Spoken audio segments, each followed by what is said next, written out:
Assalamualaikum warahmatullahi wabarakatuh. Sholawatu wassalamu ala asyrafil anbiya'i wal mursalin. Yang terhormat Bapak Hadi Supratno selaku Rektor Universitas Hasyim Asy'ari, dan yang terhormat Bapak Haji Hanifuddin selaku dosen mata kuliah Filsafat Pendidikan Islam. Kain dijahit jadilah baju bukan menjadi nisan jenazah. Sekolah untuk mencari ilmu bukan sekedar dapat ijazah. Dalam konteks pendidikan Islam, dasar filsafat pendidikan Islam dan dasar pelaksanaan pendidikan Islam di Indonesia memainkan peran penting. Berikut adalah penjelasan keduanya.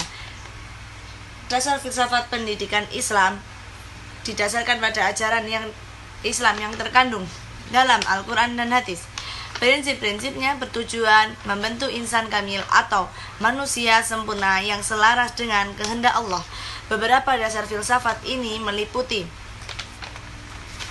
yaitu tauhid, keimanan kepada Allah.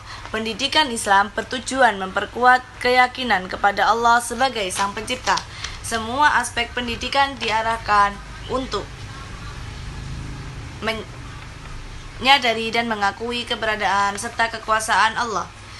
Terus, keseimbangan antara dunia dan akhirat. Pendidikan Islam menekankan keseimbangan antara pencapaian duniawi dan persiapan untuk kehidupan setelah mati. Artinya, pendidikan tidak hanya menekankan ilmu pengetahuan, tetapi juga moral dan etika.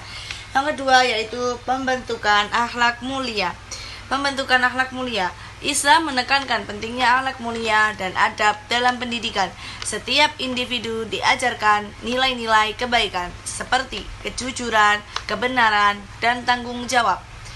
Tujuan akhir pendidikan. Tujuan dari pendidikan Islam adalah membentuk manusia yang solih, bertakwa, berilmu, dan mampu memberi manfaat bagi dirinya sendiri serta masyarakat. Yang kedua yaitu dasar pelaksanaan pendidikan Islam di Indonesia. Pelaksanaan pendidikan Islam di Indonesia memiliki dasar yang tertuang dalam peraturan perundang-undangan serta praktek yang mendukung nilai-nilai Islam. Berikut adalah beberapa dasar utamanya: Undang-Undang Dasar 1945 dan Pancasila. Undang-Undang Dasar 1945 menjamin kebebasan beragama yang menjadi dasar bagi penyelenggaraan pendidikan Islam.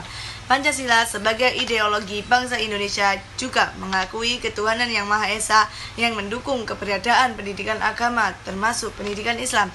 Undang-Undang Nomor 20 Tahun 2003 tentang Sistem Pendidikan Nasional. Undang-undang ini menegaskan bahwa pendidikan di Indonesia harus meliputi pendidikan agama sebagai bagian dari kurikulum. Di sini pendidikan Islam diberikan di sekolah umum maupun madrasah, baik dalam aspek pengetahuan maupun praktek ibadah. Peran Kementerian Agama dan Kementerian Pendidikan dan Kebudayaan di Indonesia. Pendidikan Islam tidak hanya dikelola oleh Kementerian Agama, tetapi juga mendapat dukungan dari Kementerian Pendidikan dan Kebudayaan sehingga dapat diberikan secara integratif dalam sistem pendidikan nasional, madrasah dan pesantren. Selain sekolah umum, pendidikan Islam juga diselenggarakan di madrasah dan pesantren yang mengajarkan ilmu agama secara mendalam. Lembaga-lembaga ini diakui secara formal dan berada di bawah pengawasan pemerintah. Dengan dasar-dasar ini, pendidikan Islam di Indonesia diharapkan dapat membentuk generasi yang beriman, bertakwa, berilmu, dan berakhlak mulia sesuai dengan ajaran Islam dan semangat kebangsaan. Cukup sekian dari saya. Assalamualaikum